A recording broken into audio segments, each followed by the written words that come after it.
the significant impact needs to be brought home. And so I wanted to ask some of the members who can speak to the safety at their work sites to come stand with me, and we'll each tell a little story about safety and the impacts these budget cuts have on the safety of our membership.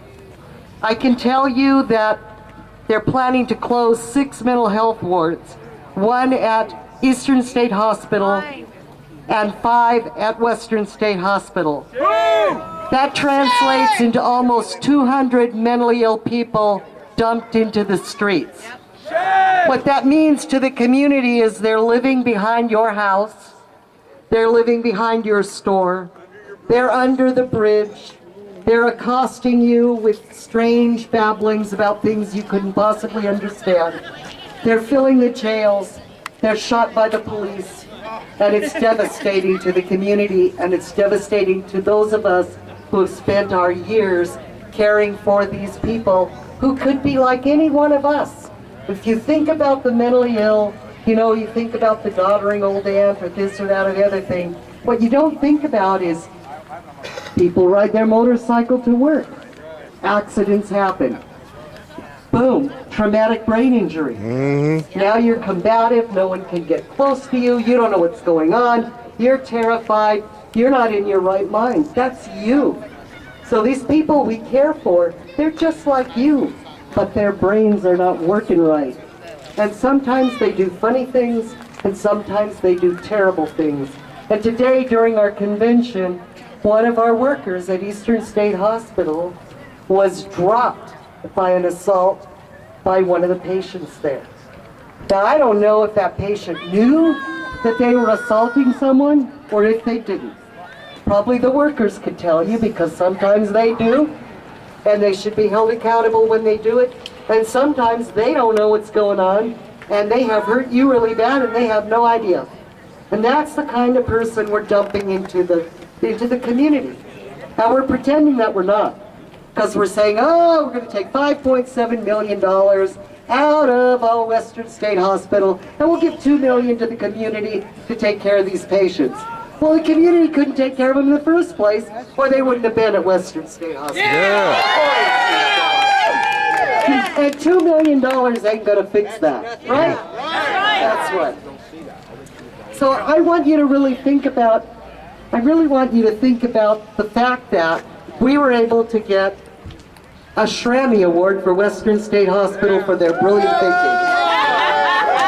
And I want to encourage each and every one of you who's looking at the impacts of safety, both on yourselves and on your neighborhoods and on the school kids and on your communities, to really bring it home to the people you talk to so they see it.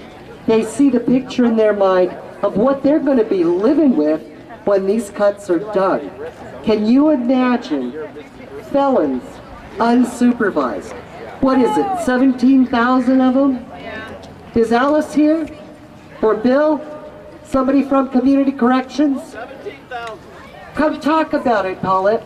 17,000 unsupervised. What are they, Paulette? Sex offenders? Some are sex offenders. Some are murders. Some are burglars. There's all type of people who is affected. When you're releasing these individuals out to the community, you're putting the community at large. Not only just the person's safety, it's all ours, because we live in the community too, so we're at large. And Billy, from over here, he's a community correction officer, and I'm going to ask Billy to come up and give his viewpoint on that. Billy!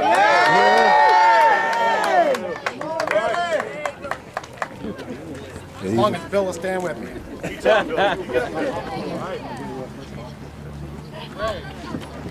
You know, there's a lot of discussion going on here about public safety, and to me, my main thing is that you cannot put a price on public safety. Amen! There have been over 17,000 high violent offenders, sex offenders, released to the community because they said there's no money. I would like to see one of these guys have a murderer, a robber, someone that has committed a very, very serious crime, move into their neighborhood. Yeah! And see how they react to that. The individuals that are here are all representing this state to make sure that the public is safe in one way or another. Be it at Western State Hospital, Eastern State Hospital, Department of Social and Health Service, the Department of Corrections. This is a problem that affects all of us in one way or another. We call ourselves the public. We deserve the right to be protected. Thank you.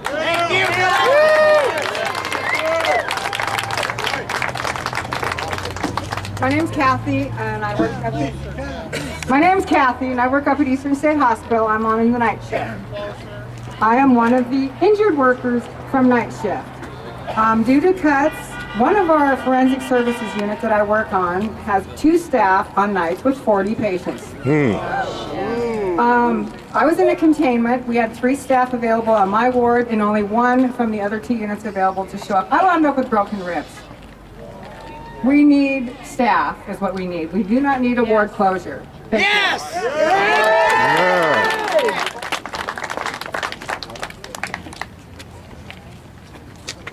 I spent 37 years working up here on the hill. I was very fortunate I didn't get hurt.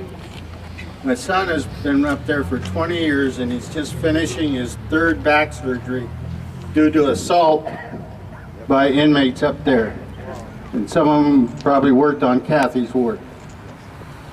He doesn't need a salary increase. What he needs is help when a patient attacks him. Exactly. He needs somebody to cover his back. And these legislators just don't understand it or they don't care, one or the other.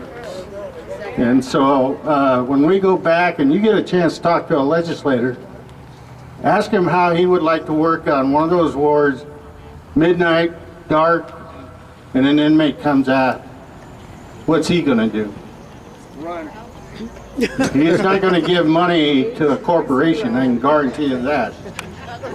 So I think we've got our marching orders, and that's to convince these legislators that these cuts are serious. Not only at Eastern, but at Western, and especially at Lakeland also, where assaults happen just as regular as they do in a penitentiary. Thank you.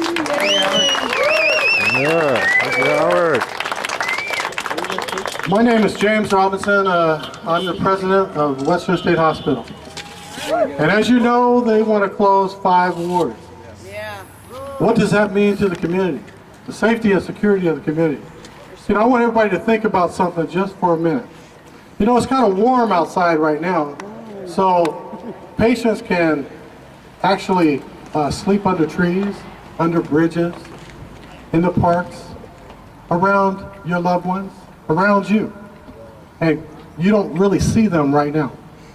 But pretty soon, next month, it's going to start getting cold outside.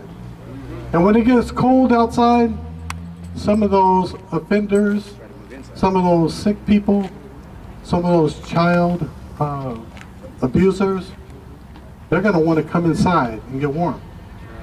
They're not going to come inside Western State Hospital because it won't be available. They're going to come inside your homes. I'm not saying this to scare you. I'm saying this as a reality.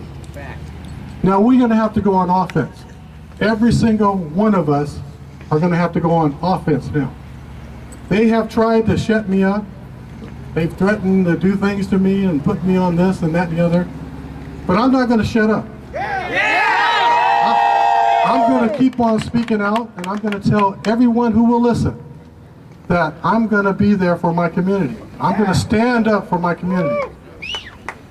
What they want to do is quiet all of us. So now what we're going to do, we're going to go in our office, and this is how we're going to do it. There's a lot of you that have Facebook, right? Yep. I want you guys to go home tonight and go on Facebook and put this question up on Facebook. Did you know that they're going to close 5 wards at Western and 1 ward at Eastern? And what kind of impact is that going to have on our neighborhood? Let's start getting people to talk about it.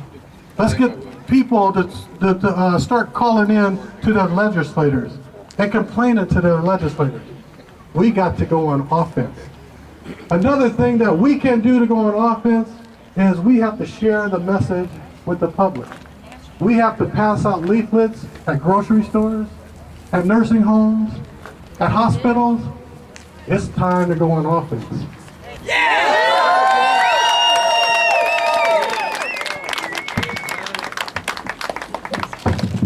Are we one voice? Yeah! Okay, I'd like to tell my little story up here. I'm from Eastern State Hospital, forensic side. Not only is are we out here about budgets and things like that, we're also out here about the attitude of our administrations and stuff. Mainly towards safety equipment, workplace safety. I'm up here right now wearing my what I call my turtle shell, and that's from back surgery. My injury was 100% preventable. And the reason I say that is because we have safety equipment called riot gear. That riot gear is under lock and key in the basement, not allowed to touch it without the CEO's express permission. How good is that? If I had that on the floor, as the legislative body of this state dictated, if it was on the floor, I could have got into that, been up there to the emergency. I would not have had this injury because I would have had that safety equipment on. Right now, my life is totally changed, and that's forever. Right now, I have rods and screws in my back. And I've officially lost my job there. I'm still attached administratively, but my job is gone because I can no longer do that kind of work. Also, being kicked off to the side of the curb, I cannot go out and get another job that even comes close to the pay.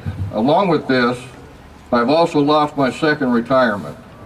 I used to joke all the time with my coworkers.